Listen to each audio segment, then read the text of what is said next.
Well, staying with Elon Musk for just a moment longer, his company SpaceX is due to shortly launch a powerful NASA water monitoring satellite. The Surface Water and Ocean Topography, or SWOT, satellite will lift off from California's Vandenberg Space Force Base. The mission is the joint effort of NASA and the French Space Agency CNES, with contributions from the Canadian and United Kingdom space agencies. This mission will study Earth's water levels in unprecedented detail, helping scientists to get a better understanding of climate change and its effects. Let's speak to Professor Paul Bates, Professor of Hydrology at the University of Bristol, who joins us live now from Chicago. How important is this mission? What might we learn from it? Hi, Ben. Thanks very much for having me on. And just as an update, SWOT launched about 3 hours ago and is currently on its way into orbit. So all systems go. So what we'll learn from this mission, we'll learn a number of things about the ocean and water on land. But basically, it's the first ever complete survey of all the water on planet Earth, where it is, where it's flowing to, where it's come from.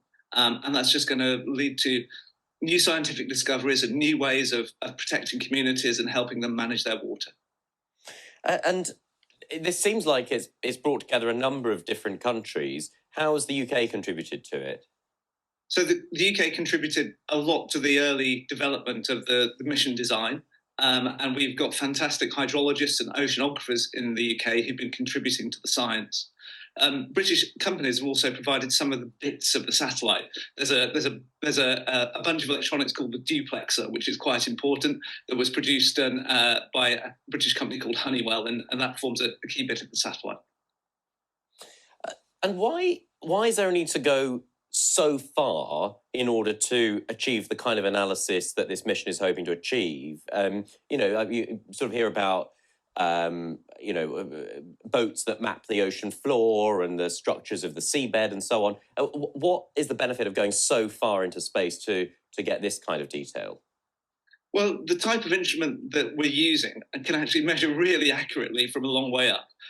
So we're going to be able to measure the height of water in the rivers, lakes and oceans to within a few centimetres. And we can do that from about 800 or 900 kilometres up in space because of the particular technique.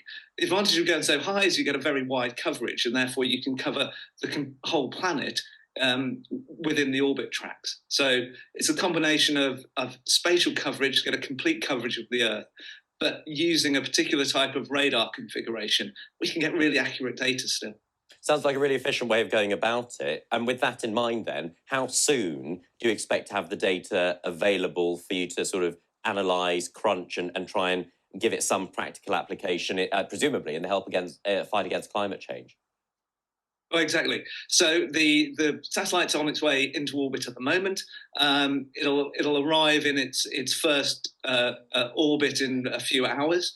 Then there's about 90 days of switching the satellite on. So we've got to unfold the solar panels. We've got to unfold a couple of booms on which the radar antennas sit. And then we've got to switch all the systems on and make sure they're working and giving the right data. Then from about April through to June, we're going to be collecting data to validate the measurement. So we'll be out on the ground in the UK and across the world. There'll be teams collecting data on the height of water globally, and we'll compare that to the satellite, what the satellite is seeing, just to make sure that we get the accuracy that we're hoping for. So the real data, we then switch into the regular wide coverage orbit, and the data will start coming through next autumn.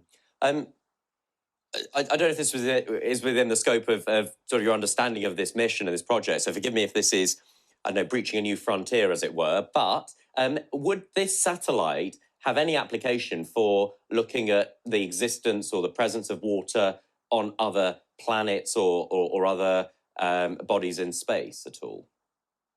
No, it's looking down, not up.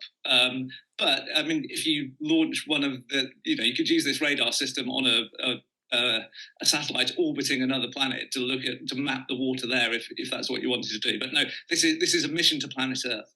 Okay.